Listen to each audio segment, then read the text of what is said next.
Selamat pagi semuanya anak-anak. Bapak Mario kali ini ingin menjelaskan tentang modul kita, yaitu modul IPS pembelajaran 3. Kalian sudah terima modulnya kan? Lihat, ada gambar orang-orang yang sedang bekerja di sini. Perhatikan modul kalian. Ada 1, 2, 3, 4, 5, 6. 6 orang sedang mengerjakan sesuatu. Mereka sedang membuat apa ya anak-anak? Lihat, mereka tampaknya suka sekali bekerja. Di wajah-wajah mereka ini terdapat senyuman. Lihat, mereka tidak mengeluh. Mereka tidak merasa capek, tapi ada rasa kerjasama yang luar biasa. Yuk kita baca saja di bawahnya. Oh, ternyata mereka adalah warga masyarakat di tempat tinggal Edo. Edo ini orang di sini kali ya mungkin ya. Mereka sedang bekerja bakti. Kerja bakti bergotong royong. Hebat sekali ya. Anak-anak tahu kan arti gotong royong atau kerja bersama-sama? Itu adalah satu kelebihan bangsa Indonesia memiliki nilai atau kebiasaan yang baik, yaitu bergotong royong. Di tempat Bapak juga kalau ada satu kejadian ya, ada bencana, orang-orangnya pasti bergotong royong untuk menolong sesamanya. Kita lanjut ya. Mereka membuat jalan setapak untuk masuk ke gang perumahan setempat. Wah, baik sekali ya. Mereka juga bekerja bakti membersihkan lingkungan. Semua warga masyarakat ikut dalam kegiatan kerja bakti, termasuk Edo. Wah, kayaknya Edo ini anak-anak nih, bukan bapak-bapak. Kerja bakti membersihkan lingkungan merupakan upaya menciptakan lingkungan sehat, betul ya? Dengan lingkungan sehat, warganya pun hidup sehat. Semua warga harus mengikuti kerja bakti. Karena kerja bakti merupakan kewajiban. Ingat, kewajiban. Sekaligus tanggung jawab setiap warga masyarakat. Kita ini semua anggota warga masyarakat ya. Sebagai warga masyarakat, kita juga berhak. Wah, kalian kayaknya sudah belajar ini nih di dalam pelajaran PPKN. Berhak untuk hidup di lingkungan yang bersih dan sehat. Nah, anak-anak harus bisa membedakan ya, mana yang disebut hak, mana yang disebut kewajiban. Kalau kewajiban adalah sesuatu yang harus kita lakukan. Sedangkan hak adalah sesuatu yang harus kita terima atau kita dapatkan. Mari kita lanjutkan. Apakah yang dimaksud kewajiban, hak, dan tanggung jawab? Untuk memahami hal ini, lakukan kegiatan berikut. Yuk, Bapak bantu kalian untuk mengisi modul kalian. Karena hari ini kalian harus mengisi modul ini ya. Halaman yang ke-20. Hari Jumat, tanggal 16 Oktober. Tuliskan pengertian kewajiban, hak, dan tanggung jawab. Kerjakan pada kolom di bawah ini. Nah, kewajiban ini kalian bisa isi dengan pengertian kewajiban dari pelajaran PPKN. Ya, modulnya kan sudah dikasih ya sama Ibu Priti. Kalian tulis di sini. Ambil dari situ saja ya. Jangan dari internet atau jangan dari tempat lain. Boleh kalian baca dari tempat lain, tapi Bapak maunya ini diisi dari materi PPKN. Yuk kita lanjut. Nah, di sini juga ada hak. Ini juga ada di dalam modul atau materi PPKN. Juga tanggung jawab. Sekali lagi Bapak Mario minta, tolong ini diisi berdasarkan modul PPKN ya, modul PPKN.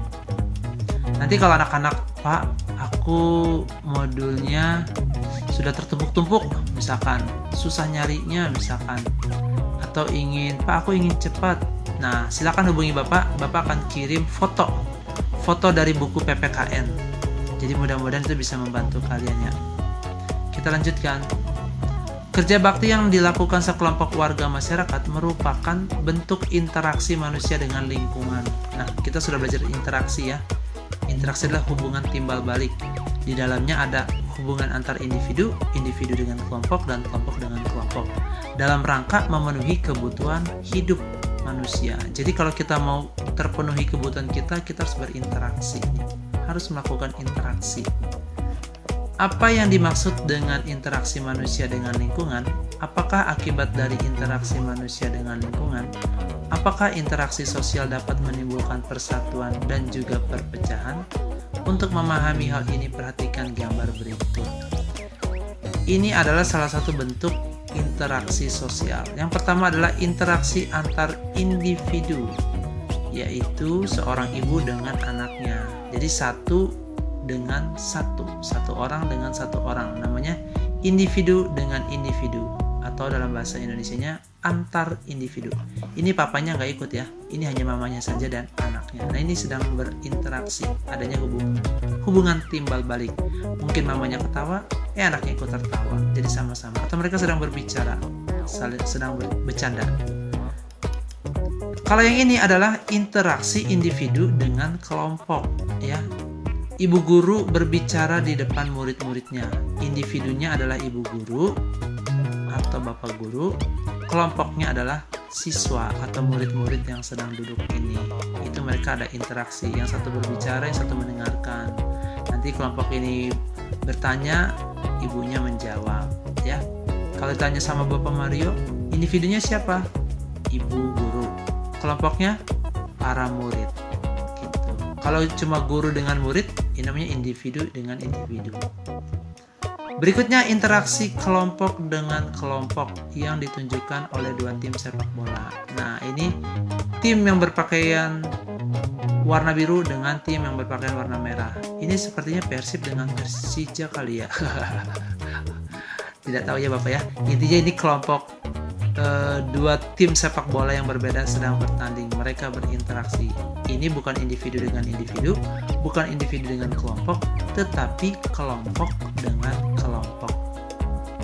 Kalau kalian tahu ya, individu dengan kelompok di sini tuh apa coba contohnya? Ada yang tahu tidak? Yang benar, individu dengan kelompok apa coba? Antara wasit dan tim. Salah satu tim dari mereka, itu namanya interaksi individu dengan kelompok. Kalau wasitnya itu individu, tapi wasitnya satu orang aja ya. Tapi kalau rame-rame gini, baju kuning ini wasitnya, hakim garis dengan wasit ya. Lalu ini sekelompok juga, itu namanya antar kelompok. Tapi kalau satu wasit dengan seluruh pemain, itu namanya individu dengan kelompok. Yuk kita lanjut saja. Manusia hidup dalam lingkungan tertentu. Lingkungan adalah ruang yang ditempati oleh makhluk hidup dan benda tidak hidup. Kehidupan manusia tidak dapat dipisahkan dari lingkungannya, baik lingkungan alam maupun lingkungan sosial. Manusia tidak bisa hidup sendiri untuk memenuhi kebutuhan hidupnya. Makanya manusia perlu berinteraksi ya. Manusia pasti membutuhkan orang lain. Betul sekali anak-anak. Secara kodratnya setiap manusia itu akan berinteraksi.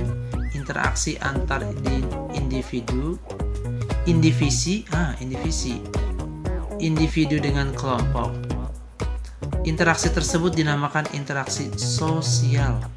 Melalui gambar di atas, kamu telah mengetahui contoh interaksi sosial. Untuk lebih memahami interaksi sosial, lakukan kegiatan berikut. Ini salah ketik. Kita akan menulis ya. Contoh interaksi antar individu. Tadi di atas sudah ada contohnya, sekarang kalian buat sendiri.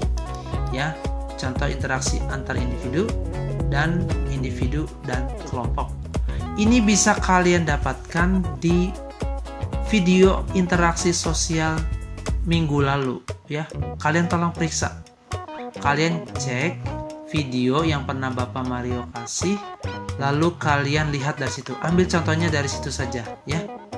Yang ini juga interaksi antar kelompok, ambil dari contoh video itu saja. Ya kalau bisa bikin sendiri silahkan, tapi akan lebih baik, akan lebih mudah kalian bisa ambil di dalam video. Kita lanjut.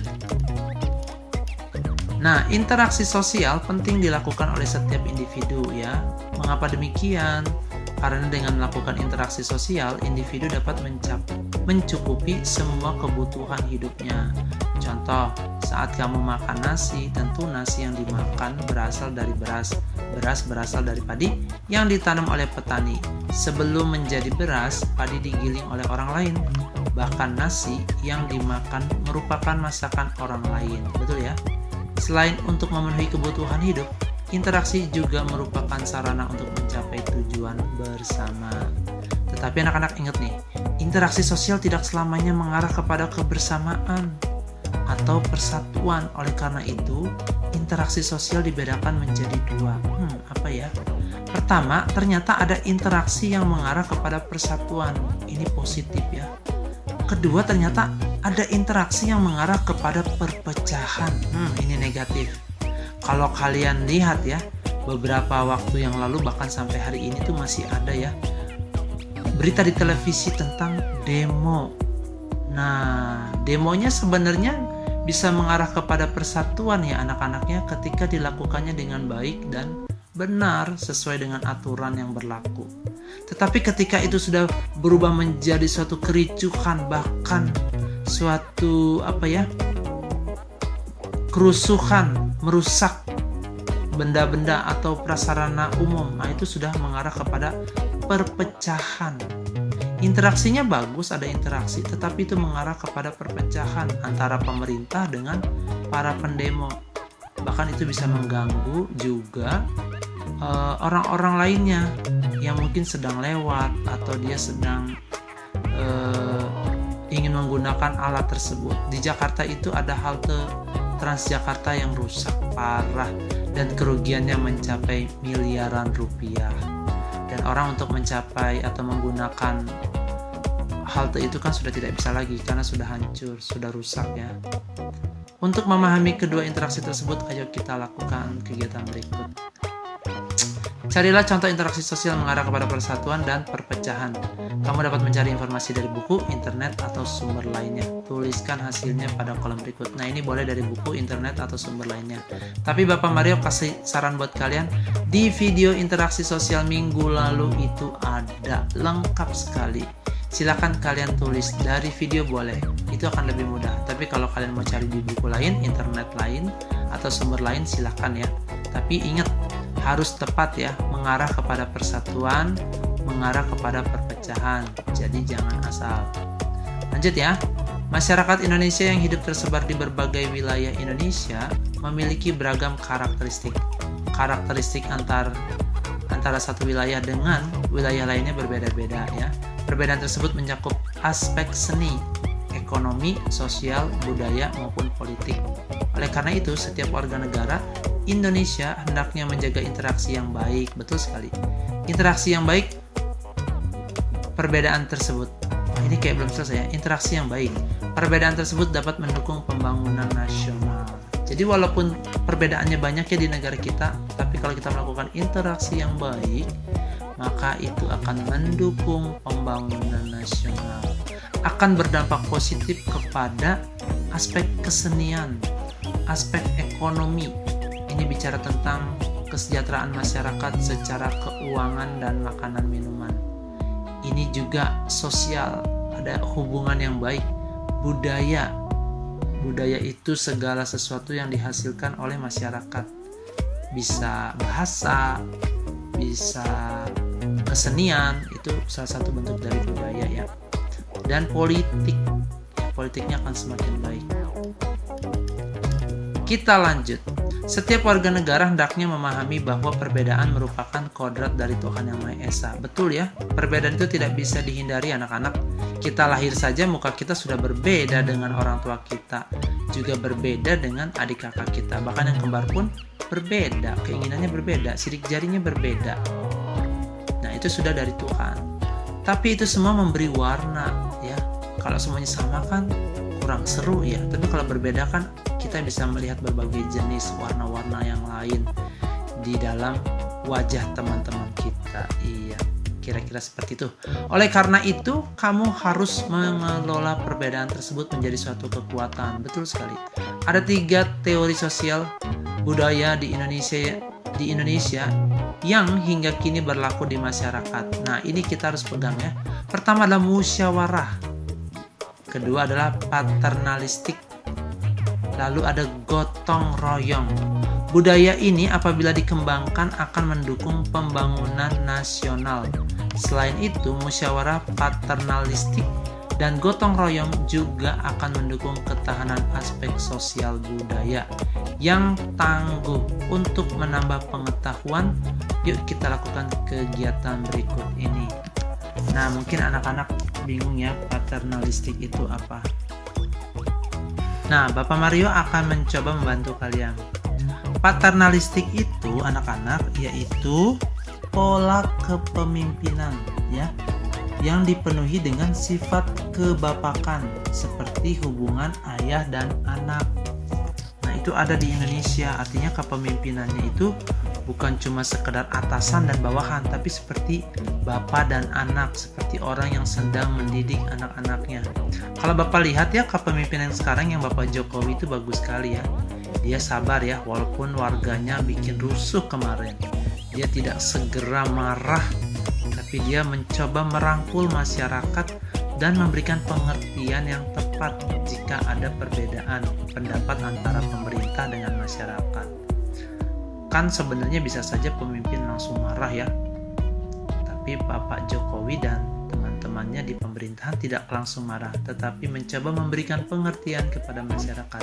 Itu yang disebut dengan paternalistik, yaitu kepemimpinan yang memiliki sifat seperti seorang ayah kepada anaknya. Kalau musyawarah, tahu ya musyawarah?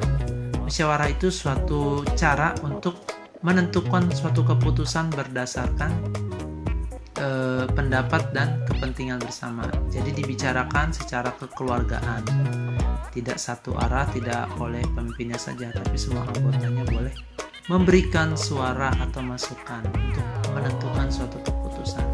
Kalau gotong royong ini kerjasama, bekerja bersama-sama. Kita lanjut ya anak-anak ya. Nah, amati di lingkungan tempat tinggalmu ya. Coba lihat di rumah kalian, di sekitar rumah kalian. Identifikasi itu lihat kira-kira yang mana ya, yang ada upaya warga masyarakat dalam meningkatkan pembangunan sosial budaya. Tuliskan hasilnya pada kolom berikut. Contoh di tempat Bapak Mario ya, ada tempat sanggar tari. Ada tempat sanggar tari. Oh, kita sudah bahas tentang sanggar tari ya. Itu untuk meningkatkan pembangunan sosial budaya. Ada juga perkumpulan Karang Taruna di tempat Bapak Mario, dan mereka suka bikin acara untuk perayaan 17 Agustus atau pentas seni. Itu juga adalah upaya masyarakat dalam meningkatkan pembangunan sosial budaya. Apalagi ya? Nah, kalian isi di sini ada 3. Kita lanjut. Warga masyarakat Indonesia harus bertanggung jawab dalam meningkatkan pengalaman sosial budaya. Dengan demikian, setiap individu memiliki tanggung jawab yang sama. Tanggung jawab tersebut di antaranya menjaga kebersihan, ketertiban, dan keamanan lingkungan. Di sini dapat disimpulkan bahwa kekuatan masyarakat terletak pada ikatan kerjasama. Pentingnya kerjasama dalam masyarakat dapat diungkapkan dengan sebuah pantun. Kalian sudah belajar pantun ya dalam pelajaran bahasa Indonesia. Pantun berikut ini memudahkan untuk mengingatnya. Turun ke paya memetik kangkung, hati senang dibantu si dia. Asik. Wah, ini bergotong royong penduduk sekampung, hasil mufakat hidup bahagia. Wah, asik ya. Di sini Bapak Mario punya pesan buat kalian. Matius 22 ayat 39. Dan hukum yang kedua yang sama dengan itu ialah kasihilah sesamamu manusia seperti dirimu sendiri. Nah, di dalam interaksi kita dengan sesama kita atau lingkungan kita, kita harus membuat suatu dasar yang kuat, yaitu mengasihi sesama kita seperti diri kita sendiri, supaya ada kerukunan, ada kebersamaan. Oke anak-anak, sekian dari Bapak Mario. Tuhan Yesus di sini sudah memberikan pesan kepada kita tentang interaksi sosial. Jadi berinteraksilah dengan teman-teman kalian, terutama juga dengan orang tua kalian dengan penuh kasih ya. Jangan marah-marah terus, tidak boleh. Orang tua harus dihormati dan ditaati. Terima kasih anak-anak. Tuhan Yesus memberkati. Dadah.